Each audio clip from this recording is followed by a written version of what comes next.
Son. Okay, Dave Scholler here. Podcast number 3 for me.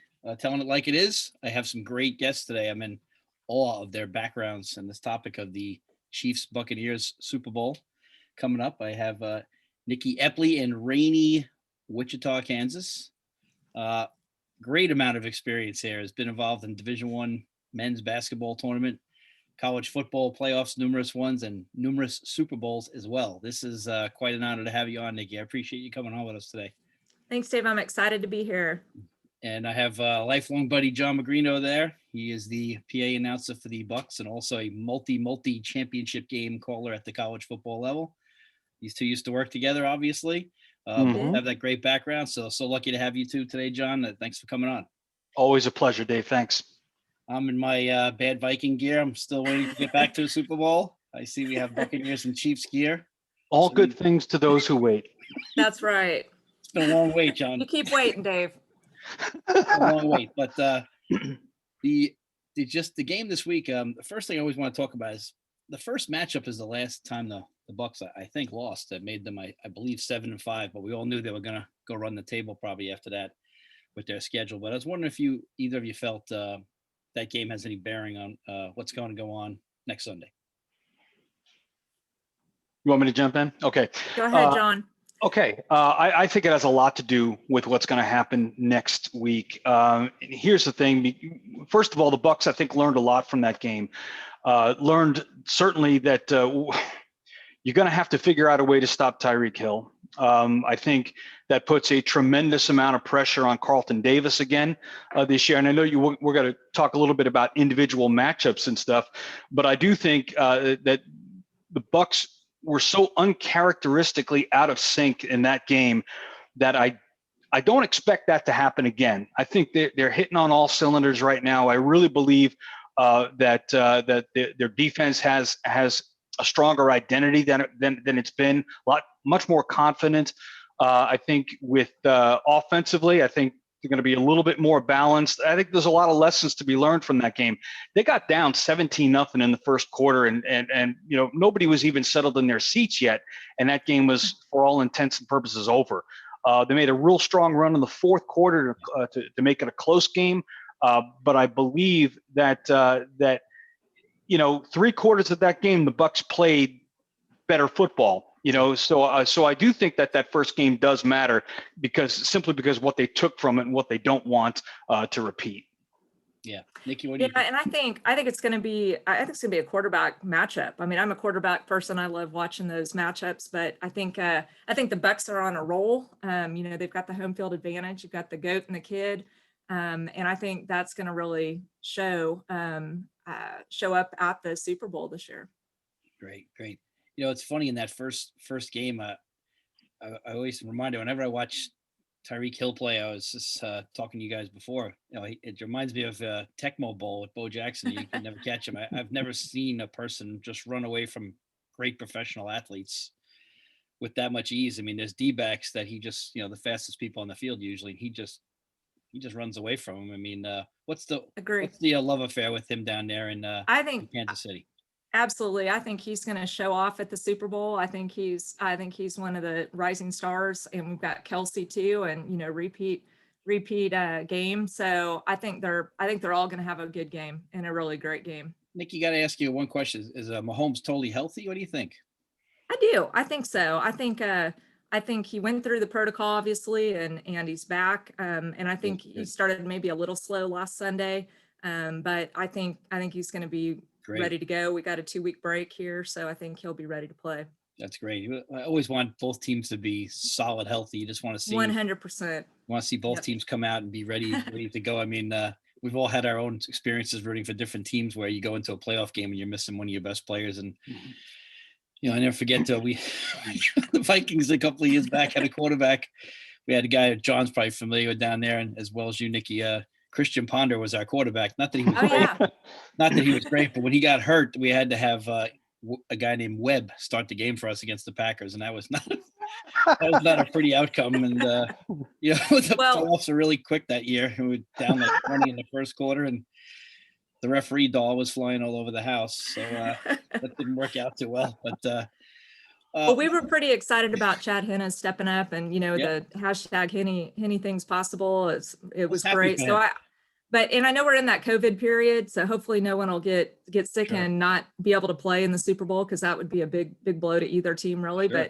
But yeah, I think we're expecting two great quarterback matchups and all the other players that will be. I was happy for Henny. He's a guy Me that too. I think, I think the backup quarterback is such an underrated thing these days. I mean, You bet. you see it so many times, especially this year with all the different medical challenges all over the field. Henny, I was really happy for, and I have to be honest, I didn't realize he had that kind of motor to run for that first down. Well, and to almost back up first and down. throw a pass when they're 4th and inches. It was Yeah. a pretty incredible play call. pretty ballsy call by Oh, Andy yeah. Reid, and I Yeah, thought absolutely. they pulled it off. So I think And- it kind of took the wind out of everyone's sail. I think when Mahomes went out, and Including to me. have Henne step up. I was aggravated as hell watching that. How do you let that happen? I know exactly.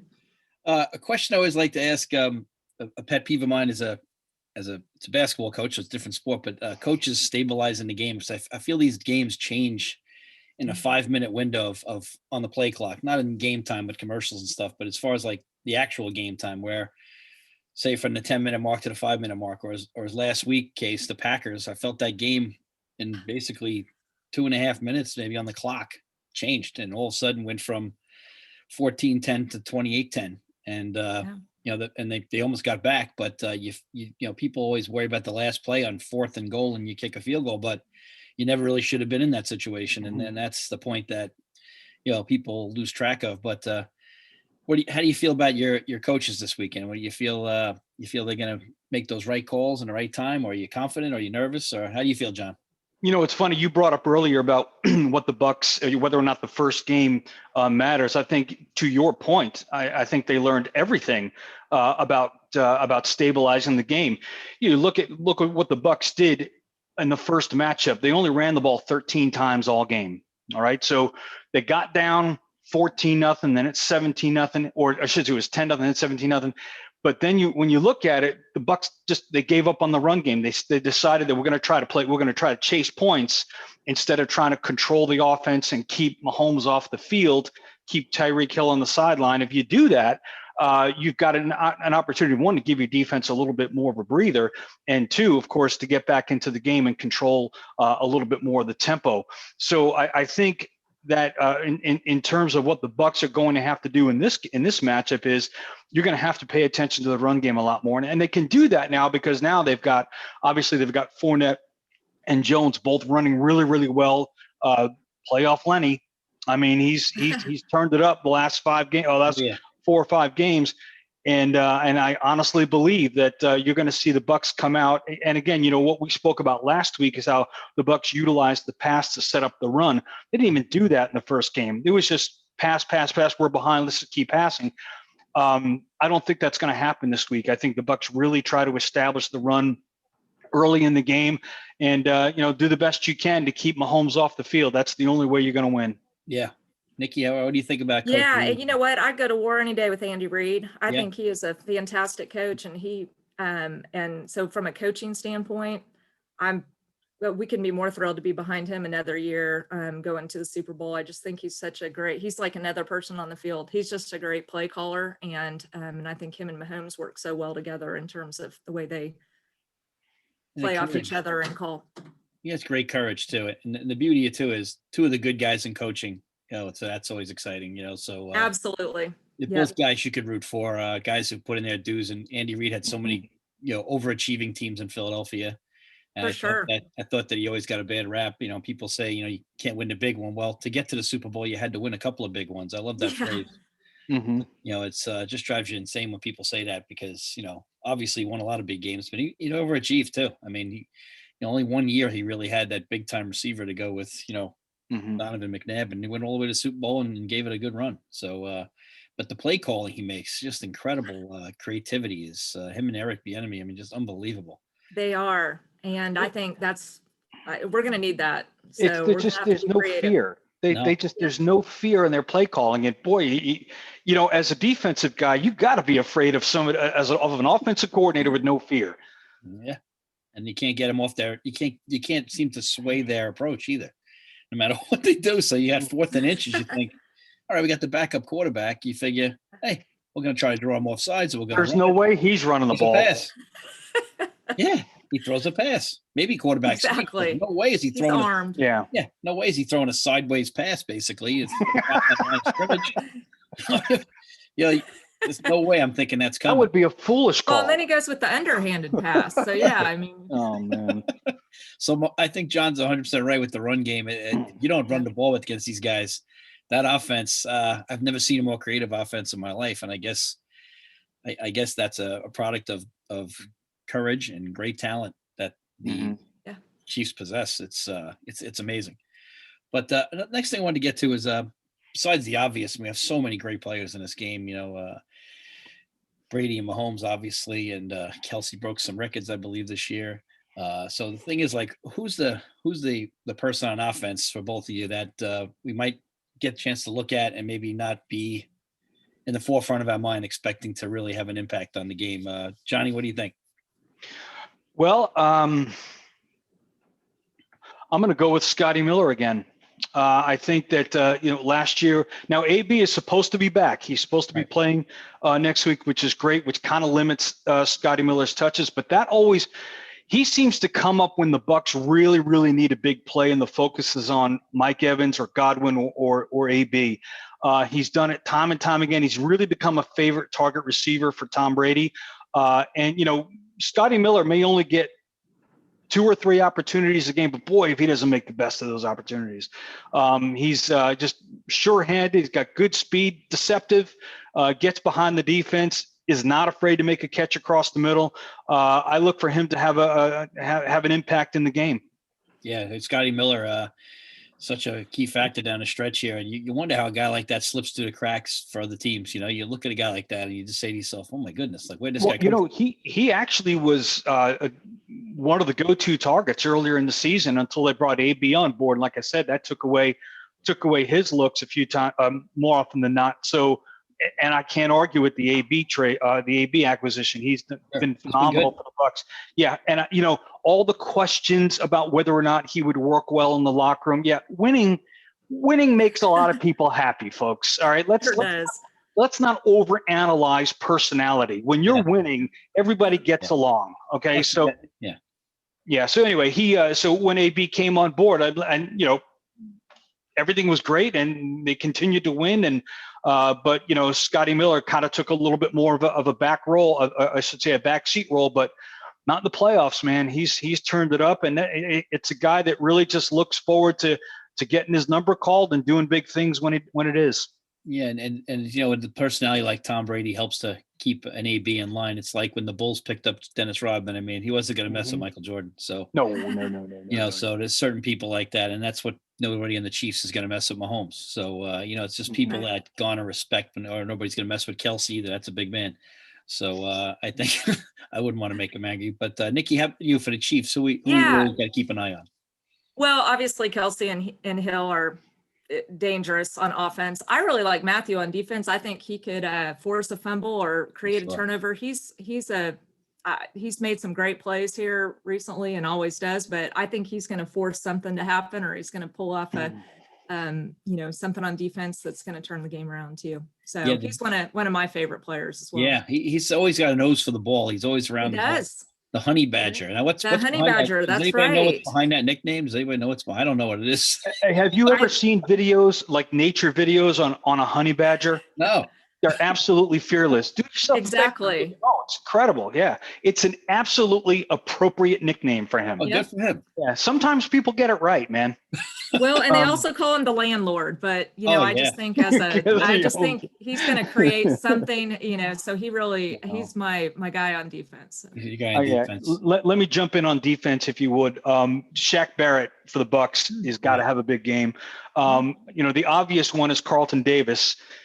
He was, he had his hands full with Hill the first matchup, but I think that with Shaq Barrett, with the Bucs front four, and then you throw Shaq Barrett in the mix as well, he's kind of been a little bit under the radar this year. All the attention has been for Levante David and Devin White, but Shaq Barrett, last week was phenomenal. He's got to put pressure on Mahomes. He's got to contain him, make sure he doesn't get out. Watch for the little shovel passes that irritate everybody but Chiefs fans. He's gonna have to be the one to make some plays and get us some negative yardage in that sense. And I think that he can. I think he's going to have a big game. As I understand it, at least what I read today, the Chiefs are down 2 of their starting offensive linemen for the game. Absolutely. And that's what I was going to say too. And I was just looking to make sure I had those guys correct, but I know we've got one of our offensive linemen out that protects Mahomes a lot, and that's gonna, that could be a deal breaker for. So that opens it up for Shaq Barrett. So if I was looking at a potential defensive most valuable player, if they win, Shaq Barrett would be the guy that I would look at. Yeah, both teams have had guys step up, and of course we're still 8 days out from the game, so maybe there'll be some guys that maybe can get healthy. But it's always no guy wants to miss the Super Bowl. I remember Youngblood, I think, played with a broken ankle in the Super Bowl. He was a Gator too, by the way. Yeah. Might I add? What's that? He was a Gator, might I add? Oh yeah, who's tough as nails. Youngblood, unbelievable. But how do both of you feel about the other third of the game, special teams? Any concerns or anything you like, or how do you feel about your special teams, Nikki? What do you think? I don't have what I was going to say though is in my opinion, home field advantage is kind of the special teams. And I don't know that it's going to be, a deal breaker this year because of the crowd.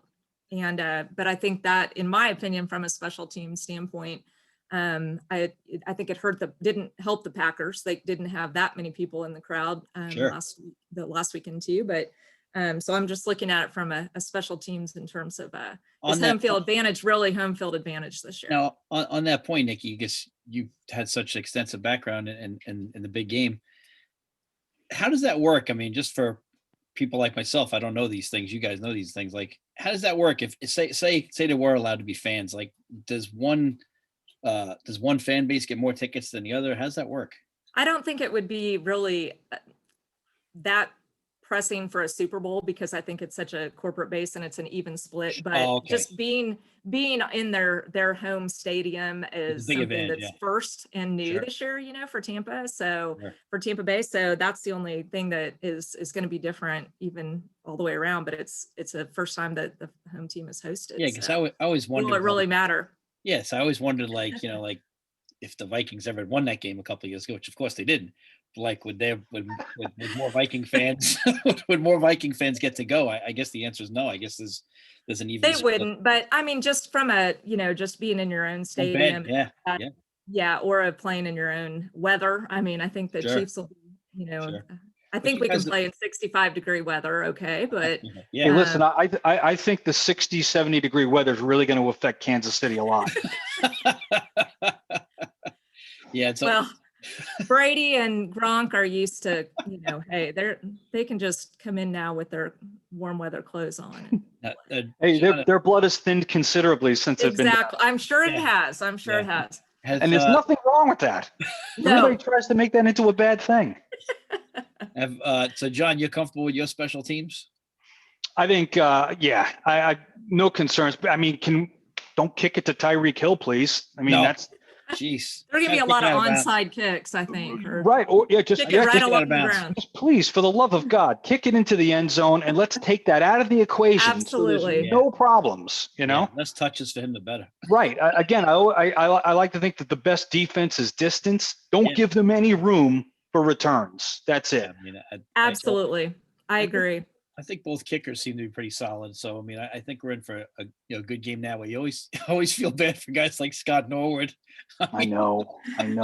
Again, last time you and I talked, it's like, if the Bills were in it and not the Bucks, if the Bills were in it, and I would like to see the Bills have won just to let Scott Norwood off the hook. It's funny.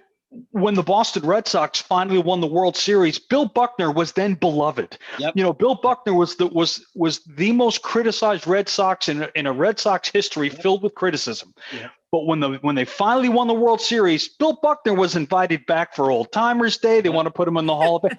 Great ball player, really good guy. One bad play. It's like you just want to see that. Exonerate him, please. Absolutely. To your point Absolutely. with Scott Norwood, exonerate the guy, Absolutely. but not yet. Yeah.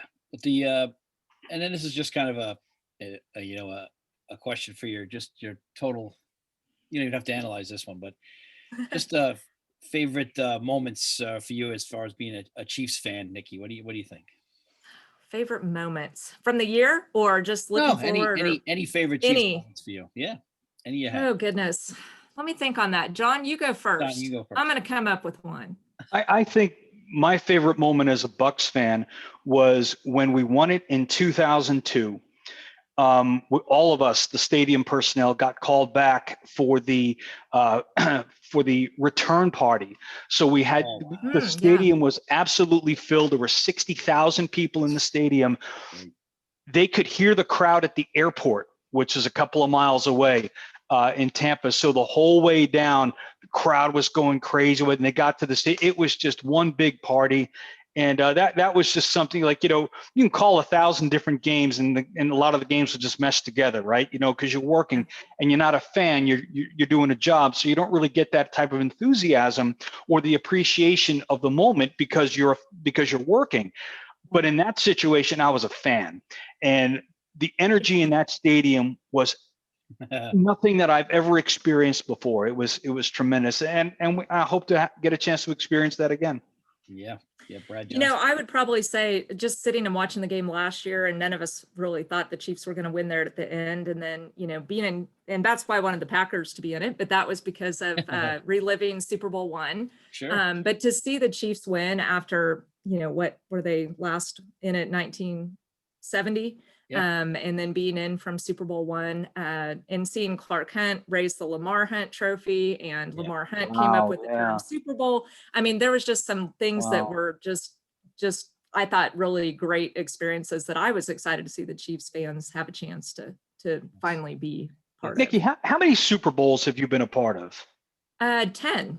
So I had the ability to work 8 of them, which was nice from an operations side. And I have to say, Brady, always had the Patriots. So that's why I got to credit him. He's phenomenal. He really is the GOAT, but just, it was just neat to see him take a team in the first year. So they're really credit him a lot for that. But So I've been there when the Packers were there. That was my first game when Dallas hosted, or Arlington, I should say. Nice. So Rodgers was in that game. So that was really neat for me to be there with the Oh, Packers. yeah. So the first time I hadn't worked a game when the Chiefs were in it last year. So, Wow. but I got to be a fan. So there's a lot to be able to say about being able to experience the fan side of it. So what would you have done if you had the Pack versus the Chiefs? Oh my gosh, I don't know. That's what people kept telling me, is now you don't have to cheer for one of them and against one of them. But I think it would have been a pretty special moment too. But to see Brady get in there is really pretty special. Yeah, he I know in the first matchup he had a couple of picks. I think if he has a couple of turnovers, I don't think he can afford any this week. I think he needs to. I just want to go into the Yeah. game ahead, like far enough ahead, because Brady's lethal late. And, so we can be 2 touchdowns up and I still don't feel good about it. No, He's on a roll right now, man. So I know that. He is. Yeah. So I just, yeah. We'll talk predictions in a minute, I guess, right? Yeah. Well, that's my next question. If you're allowed to make a prediction, I want to get you in trouble at work. Nah. No. Johnny, why don't you go first on your prediction there? I guess last week Johnny was predicted 31-27 and it was 31-26. So I pumped him on social media. Yeah. So like now, like my in-person bookings are off the chart, man. I got too much on my schedule. Listen, in all fairness, I got a haircut this week. Yeah. I had I didn't blow my life savings on an internet meme stock. So, and I bought a really good electric razor. I'm finally happy with it. So I've made some really good decisions this week. Good. So my confidence is high. And I think that I'm going to go. I think the Bucks take it. I know that the Chiefs are favored by 3.5. I'm going with the Bucks 28-20. I honestly think that they're too much on a roll. I think that Brady's gotten them to this point. Not going to let them down. Defense steps up, has a big offense. I should say the defensive line has a big game. Lessons learned from the last meeting. I think the Bucks are taking their second title. Awesome. Thank you. That's an Wow. interesting position. Because I don't have I'm just going to enjoy the game. I like this no pressure Super Bowl stuff here. I'm just, just enjoy. I respect both teams. Nikki, what do you think? I'm gonna go. I've got 34-28 Chiefs. I'm Okay. thinking they're gonna cover that 3 and they're gonna put another field goal up. Nice. I So think it's going to be, I think they're both going to score 4 touchdowns each. I think both quarterbacks are going to throw it. And then I think the Chiefs are going to take it. I think they're going to repeat. I think it's not a fluke that they won last year and they're going to Sure. come to play. And then we're going to hear the endless talk about dynasties. Yep, and ruin the poor Yes. team and make them all want to break it off. I hate when they do this. The media and they're gonna say best team ever and just go. It drives me as a person who's been following it forever. And then there's a yard sale at the end of the year, and Yeah, dynasty ever happens. Exactly. You'll get the anchor on Sports Center who's 22 with gel in his hair talking about this is the greatest team ever, and he's been around. He hasn't even shaved yet. And he's the guy talking about it's the greatest team ever. I'm like, hey, dude, you ever see the Niners or the Steelers? Okay, well, let's be careful. Yeah, Absolutely. Yeah, it just drives you crazy. And nobody sat out a game with turf toe back then, right? Yeah, You're right. I didn't even mention that, but you're right. That's Yep. what's dealing with right now. Yeah, so it's something that you just hope that the media just lets the two teams play. I know it's such a big hype week as far as media goes, but you just really hope that they. The media day, I guess, will be totally different in this COVID world we're living in. But, just hope the guys just answer the questions. No controversy. Let's have a great game. And just I'm something. going to quote Tony Gonzalez because he was my favorite Chiefs player. But last week he said the Chiefs were going to go Cobra Kai on That's right. on the Bills, and I think they're going to go Cobra Kai on the Bucks. So. Great TV show. I have to tell you, as a person who love it grew up in that time period, it is must watch TV. Love it. Just reliving my childhood every week. Yeah, I mean the fight scenes are a little cheesy, but it's okay. Yeah, I don't care. So am I. Yeah, it was a great show. I didn't think I would like it, but then I binge watched the first season, the second season. Listen, as soon as he came out with that zebra T-shirt, I was hooked. Yep.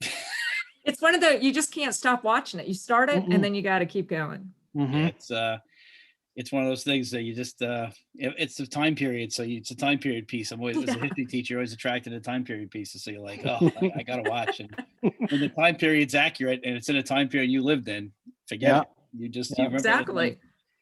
So I can't. But so listen, thank you both for coming on. And hopefully one of you gets this prediction right, and we can brag about you, and maybe you guys will triple and quadruple your bookings for next week.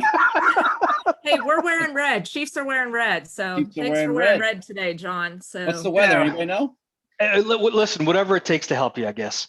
Yeah, whatever We'll the weather is, it's going to be fun. I just want a good game, and you just want the refs to, not being impactful. For me, got it. Yes, that's always agreed. a big thing. Just let the refs, just don't let me know your name at the end of the game. I don't want to be looking up who the line judge is. Right. Exactly. Well, listen, if that's one of those. We have a female judge, though. Yes, Don't we we have do. female? We've got a female official for the first time, so that's fantastic. I think that's neat. A lot of firsts. And the other night there was watching an NBA game. 2 lady officials at a 3 in the NBA game, so that was great too. Great to see. Absolutely, it's wonderful. And I feel that the guys respect the lady officials more. And all the basketball I watch, I feel like guys will complain to other guys a lot easier. I just noticed that when I watch the games. I honestly think that we're at least in the players' minds. I think they're past the point of even noticing. Yeah, I don't think they care. The game. John, I have to ask, when you're at home, do you introduce the players to your family? Like, do you PA announce in your house, or how does that work? Do I? Yeah. When I'm trying to get a point across, I'll walk into the room and stretch it out a little bit. Yeah. It doesn't impress anybody at home, though. I didn't know if you did like a big touchdown kind of thing every time they score, or what nobody you do cares. at home. My family has no idea what I do anyway. Yeah, that's true. The kids are past being impressed with us. They don't know. They don't know. What does your dad do? He works. He works for the Bucks. I don't know what he does. So they don't care. Yeah, but he's thank gone you a both lot. for coming on today. I appreciate it. You bet. And you bet. Thanks for having us, Dave. Thanks for coming. Really an honor to be. Have us afterwards when the Chiefs win. I'm happy to come on and talk about it. I won't text anybody during the game. I promise. The overconfidence with your other guest, Dave, right now. Okay. I'm a little concerned. All right. Well, it's always good to be confident. But thanks for coming on. Appreciate it, Dave. Thanks. Have a great day, both of you. Yeah.